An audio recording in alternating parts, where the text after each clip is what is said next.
true. Makes it so hard to believe. But anyway, the wife and I, we got on up to Nashville when I was become a songwriter. And back in '66. And she didn't really believe in me. But, you know, behind every great man is a woman saying, "You can't do that."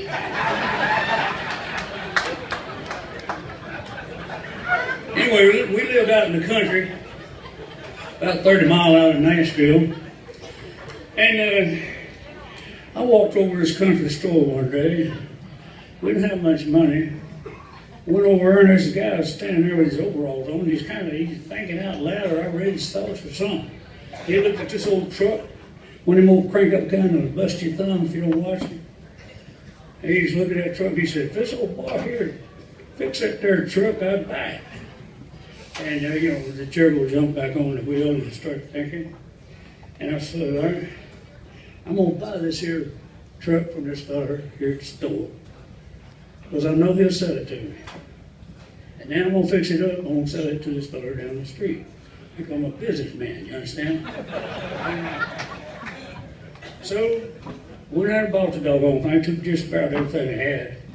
But I was so sure I could fix the damn thing. And I'm out there under this tree, big old tree, in the shade, working. And I mean, I've done busted my knuckles and everything. I'm pretty good mechanic too. I thought it was anyway. And I worked hard on that thing. I still couldn't get the damn thing to run. About that time, the wife comes out.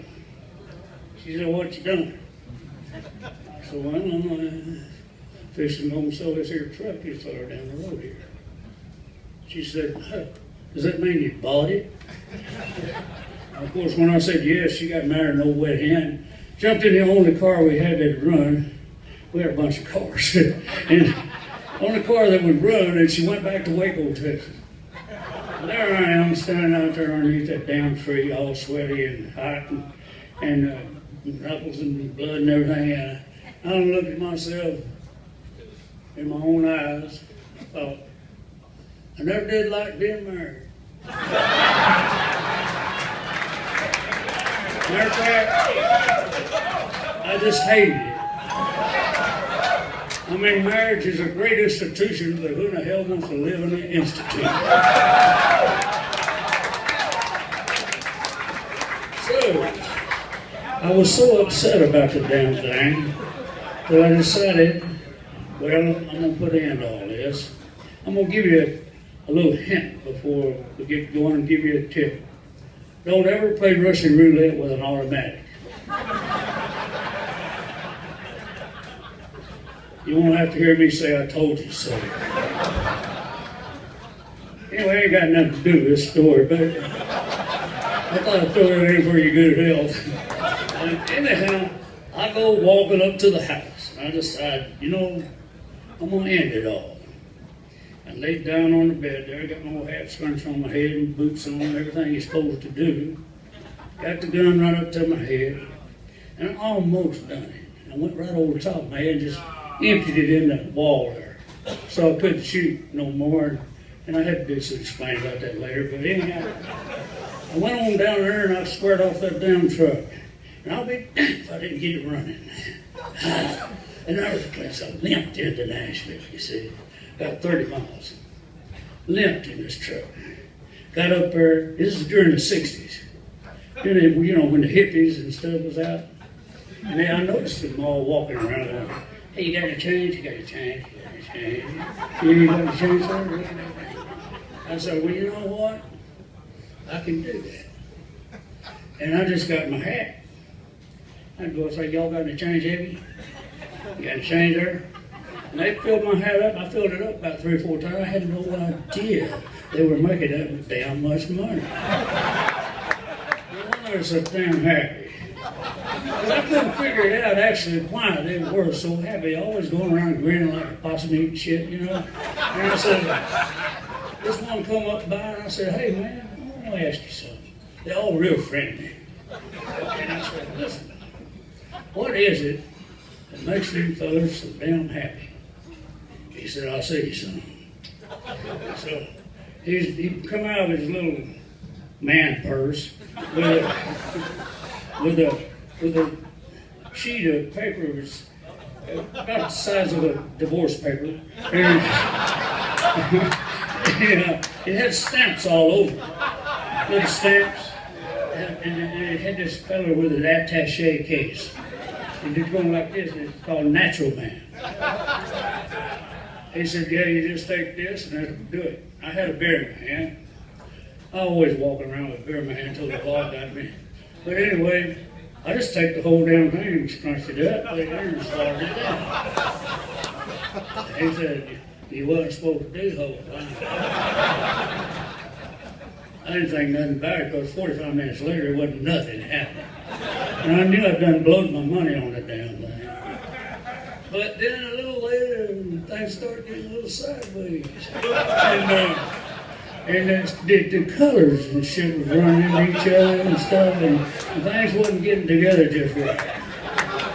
And I'm up on the rooftop, like, I'm walking around sideways and everything, and I said, I'm gonna die.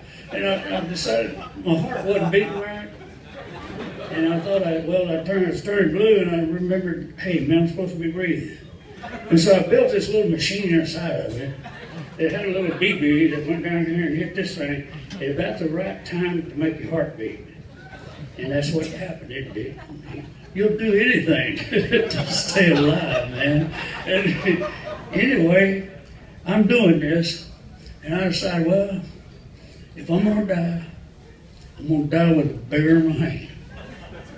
So I managed somehow to get in this store. I'm up on the wall somewhere, reaching way down, got a real long hand. I'm reaching way down and paid the lady. I don't know how the hell she put up with it. But I reached down there and I paid the lady and got my six-pack. Went outside, went down the street about half a block, sat down on the cement and started drinking that beer. I got about 3 deep in it and I was, feeling kind of funny. Meanwhile, all the days and the sun is going around that time. All kind of crap was happening, people come by and throwing money at me. And anyhow, I was finally, after all that time, I got to drinking the other beers, and I got down to about the 5th one, and I started getting drunk. And by the time I got to the 6th one, I was drunk. And hey, I could handle that. I've been drunk before. So I could handle that, and I handled it, I said, well, heck, I better get my ass in that truck and go home. And I got myself back in the truck, and I just limped back to the house. I got there, and I'm going inside there, and I took me a shower. And us cowboys, when we got our shit together, we put a lid on it. And I put my hat on, put my boots on. I have no idea why I didn't put nothing else on, but I had my guitar, and I'm writing this song. And I'm writing this song, and he said, oh, hell, it's such a good song, man. I said, oh, shit. I know. And it was so great, man. I said, oh, what a great song, man. This is it. And about that time, the doorknob started moving. And the wife come in. She said, what in the hell are you doing there? Of course, I didn't know how long she'd been gone. And I had no idea how long I'd been gone. I said, honey, I just wrote the best song I ever written. I'm telling you, we're going to buy Nashville. She says, all right, I got to hear it. She always wanted to hear my song. I don't know, I got about a third of the way through with the damn thing. And she, I don't know what she had in her purse, anvil or something, but she hit me with that purse. I went down like a ton of lead. I mean, it hit the floor and steel stars and everything. And I heard that car cranking up. She went back to wake up. But anyway, I'm going to have to play this song. It's called, I'm Thinking About Cranking My Ragged Old Truck Up and Hauling My Ass in the Tank.